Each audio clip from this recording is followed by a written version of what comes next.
So how do we achieve growth in off-portal? How do we keep this, which is still a growing industry, how do we keep it growing, right? Because like I said, there's been a pendulum swing back to locking this down, which will slow growth. I can tell you an anecdote in QPass history. We actually used to do refill of minutes over the internet, prepaid minutes over the internet. That's a great way to learn about fraud, by the way. We learned an awful lot about fraud. And you know what we learned about fraud? There is an easy way to take fraud down to zero. I can guarantee zero fraud. I can guarantee zero refund rates in off-deck. Just turn it off. Just stop doing it. Right? Well, that's not the answer. So what are we going to do? What's the middle ground that we're going to go after? So number one is, there's got to be this trade of insight. The operators want more visibility into what's going on with their customers, their brand's at risk. They want to see what's going on in these off-deck campaigns. Right? In the same way that the merchants want more visibility into the financial transparency, what's going on the operator side. We've got to enable better partner integration. We have got to, as operators and us selling software to operators, have to start treating aggregators and content providers as customers and partners. Right? That's a big step for most of the operators, to start thinking about this third-party world as customers because they're extracting value from it. And of course, we've got to provide faster reports. You can see the factors that I talked about. I referred to a few statistics. The interesting thing is transaction success rates are as low as 65%. That's really poor. Receivables for payment of these things is about 75 days on average, which comes along with reporting 75 days after the transaction happened. The refund rates exceed 15% of sales. 15% of sales. It's unacceptable for a business. Where do we have to get it to? Well, we should start looking at the old brick and mortar for some best practices. Right? We have got to get the customer care, the refund rates down below 5%, which is where on-deck is. On-deck average is actually 2%. Consumers are not refunding stuff when they understand what's going on and have visibility. Receivables have to be faster. These are real structural problems that are going to stunt the growth of this industry today. So let's look at some of these best practices.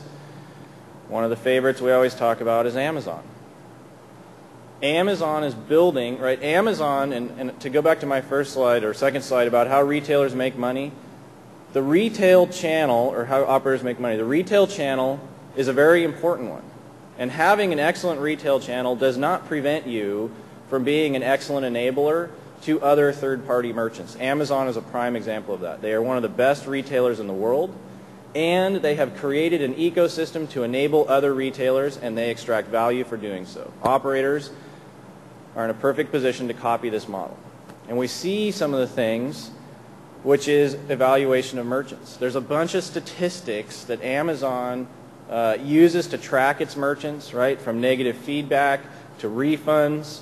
There's a performance review, and there's data to be able to look at all these things. Right? You can track how you rank as a merchant in the ecosystem of Amazon. That's a best practice that we should be adopting in the mobile off-deck industry. So one of the important things here is, the message is that operators have to create an ecosystem that allows them to have a world-class marketplace like Amazon does. This is a perfect best practice example. What things can I take from how Amazon does, me as the operator, to enable this marketplace going forward? There's a few key simple things here, right, that are important to driving this innovation. There is really cool stuff happening out there. The Smirnoff stuff is fantastic, right? Operators, and certainly me as a geeky guy at QPass, is never going to think of all this stuff.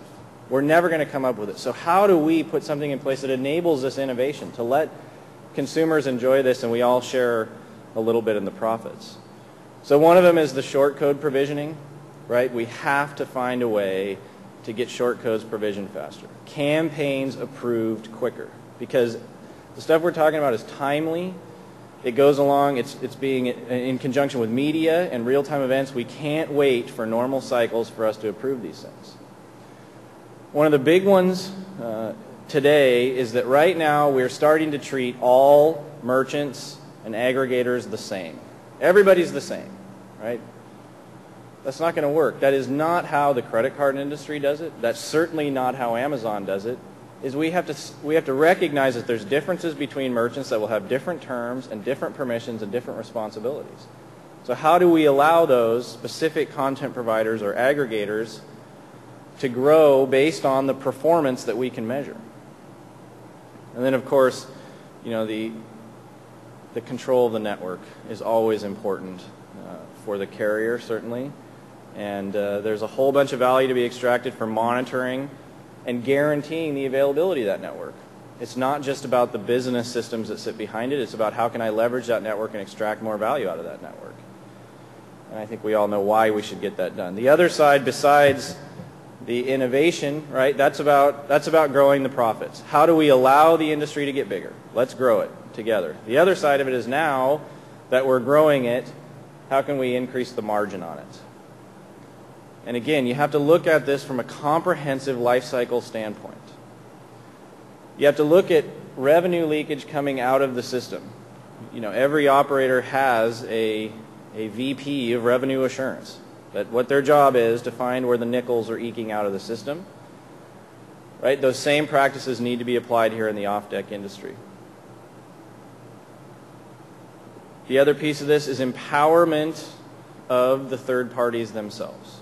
Again, we have to recognize right up front that as much as I want to be sexy smart guy, I'm not. As much as I would love to think of all the campaigns, and as much as I would love to think I know what's going to be the big bestseller, I don't. So what can I do? I can put tools in place so all those smart guys and sexy people can get their things to market quickly and can manage the business of doing so. That's my job here, is to help manage the business of doing so. And then this goes back to incenting partner behavior based on how we measure what they're doing. Right? It's not a one-size-fits-all. It's how do I create an ecosystem that allows the good performers to have more reign, to more services to do what they want to do, and really punish the bad behaviors. Right? Straight out of the credit card industry. Refunds, if there's a way for you as a merchant to provide refunds, and it doesn't cost you very much to do that because you're providing good customer care. If you call Visa, or sorry, your bank, to review that, that's a chargeback, and it costs the merchant $20. You get enough chargebacks and your rates go up. Right? There's real financial incentive for you to be a good merchant in that payment system. And these are real things that we can adopt today. So obviously we care about this a lot as QPass, AMDOCS. Again, if this industry shrinks, nobody's going to be buying our software, and that's bad. Just to give you a sense of scale and who our customers are, you can see down at the bottom, we've got many of the big customers here in the United States.